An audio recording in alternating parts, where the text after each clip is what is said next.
নমস্কার। আজ আমি একটা ছোট্ট গল্প দিয়ে শুরু করব। আমি দীর্ঘদিন আজকে প্রায় 25-26 বছর আরও বেশি এই যে শিশুদের চিকিৎসার জগতে আছি। বহু অভিজ্ঞতা আমার জীবনে হয়েছে।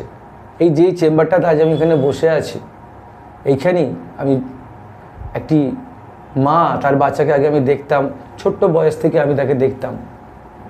যখন সে 1 বছরের মতো হলো, আমি প্রথমে অবজার্ভ করলাম যে বাচ্চাটা না আমার দিকে তাকিয়ে কথা বলছে না।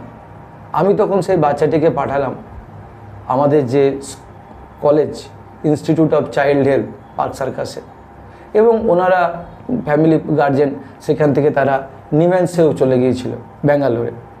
2 জায়গাতেই ডায়াগনোসিস করা হয়েছিল যে আপনার বাচ্চা অটিজম আছে। অ্যাকচুয়ালি সেটা আমি দেখেছিলাম, তারা আই টু আই কন্ট্যাক্ট নেই।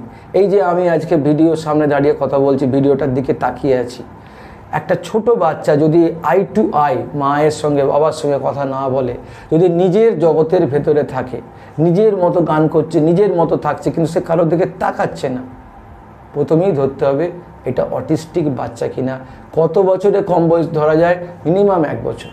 ঠিক 1 বছরই সেই বাচ্চাটাকে ধরেছিলাম।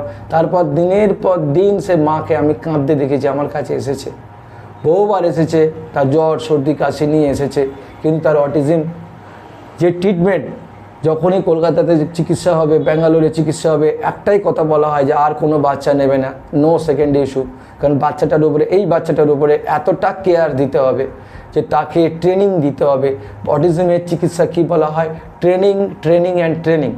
কী ট্রেনিং? তাকে নিয়ে যেতে হবে স্কুলে, যে ধরনের ছেলেগুলো, তাদের বয়সের ছেলেরা স্কুলে পড়াশোনা করছে, তাদের কেমন বিহেভিয়ার সে অবজার্ভ করছে, তাকে ট্রেনিং দিতে হবে।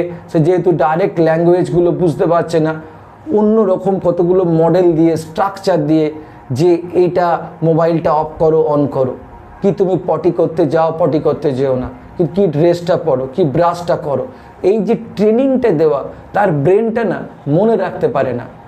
অটিস্টিক বাচ্চাদের ব্রেনে জিনিসটাকে মনে রাখতে পারে না। তাহলে এই অটিজমের একটা বড় গ্রেড আছে, এটাকে আমরা সেজন্য বলি অটিজম স্পেকট্রাম ডিসঅর্ডার, ASD। এর ডিফারেন্ট লেভেলে আছে। সাইকোলজিস্টদের কাজ হচ্ছে এই অটিজমের গ্রেডেশনটাকে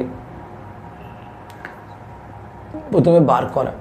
নানা ধরনের চার্ট আছে, এমকার্ট চার্ট, এ ধরনের চার্টগুলো আছে।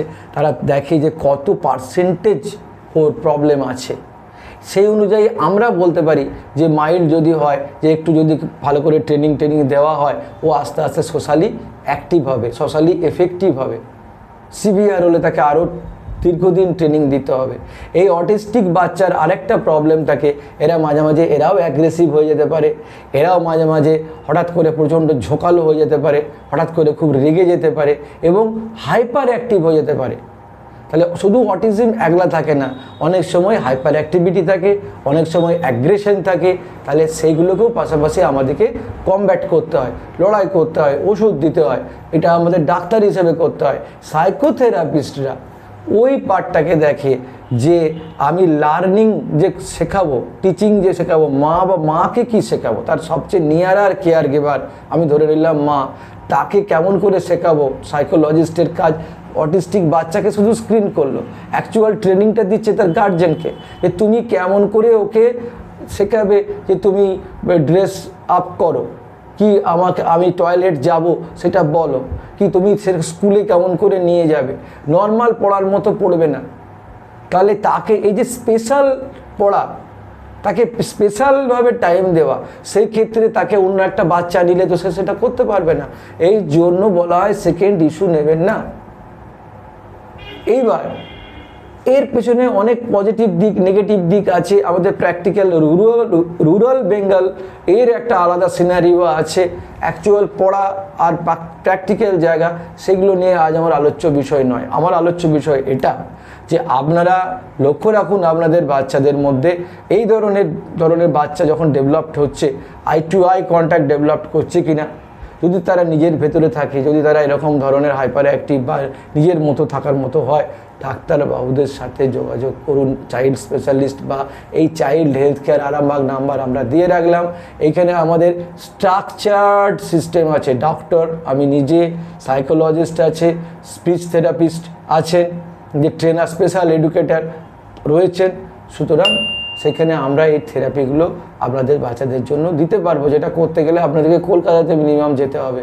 এই চার আশেপাশে, আরামবাগের আশেপাশের এরিয়ার জন্য আমি এই কথাগুলো বলছি। Thank you.